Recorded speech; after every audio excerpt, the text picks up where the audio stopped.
Hello, I'm Adam Kanter. I'm a partner in Mayor Brown's investment management practice, and I'm based in our DC office. Today, I'll be discussing the SEC's recent finalization of certain amendments to Form PF. These changes were adopted by a 3-2 vote of the Commission on May 3rd, 2023. Please note that this is the first of two SEC rulemakings regarding Form PF. The second rulemaking was part of a joint proposal with the CFTC and has not yet been finalized.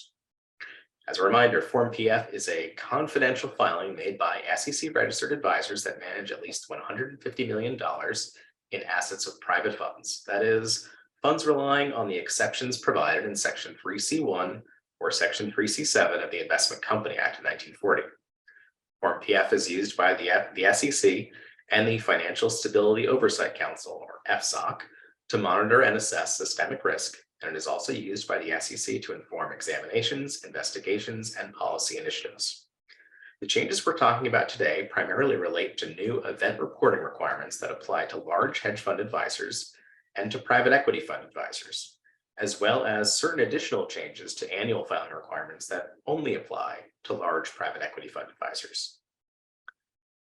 First, the changes impose a new current reporting requirement for large hedge fund advisors to qualifying hedge funds. Under this new requirement, such advisors are required to file a report on Form PF as soon as practicable, but no later than 72 hours after certain triggering events.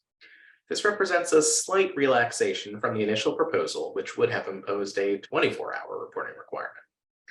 Nonetheless, even a 72-hour deadline does not afford a great deal of time for filers to respond to significant events impacting their funds.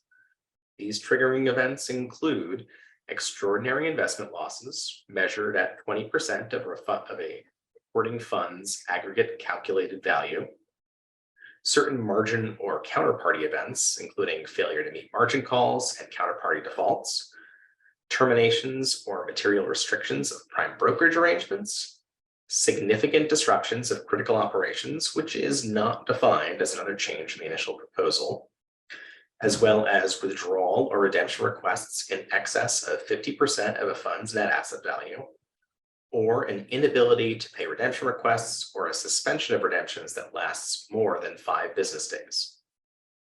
Turning to private equity fund advisors, the amendments impose a new requirement to file a quarterly report within 60 days of quarter end if certain events occurred during the quarter.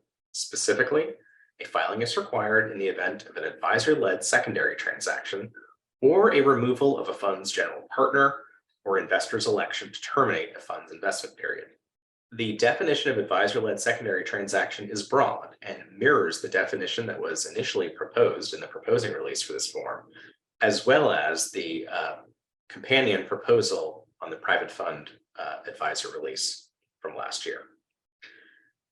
Lastly, the amendments also added several new annual reporting requirements for large private equity fund advisors.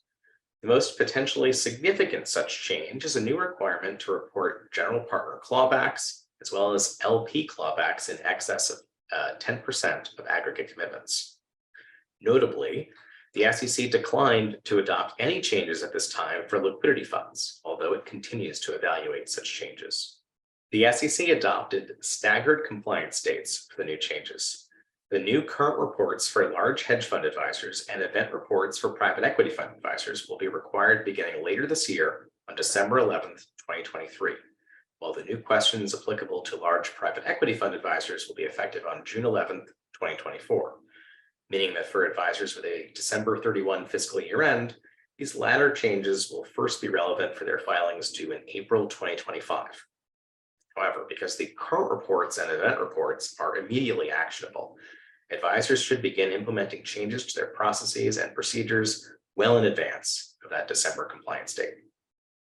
To learn more, please visit our Free Writings and Perspectives blog. Thank you.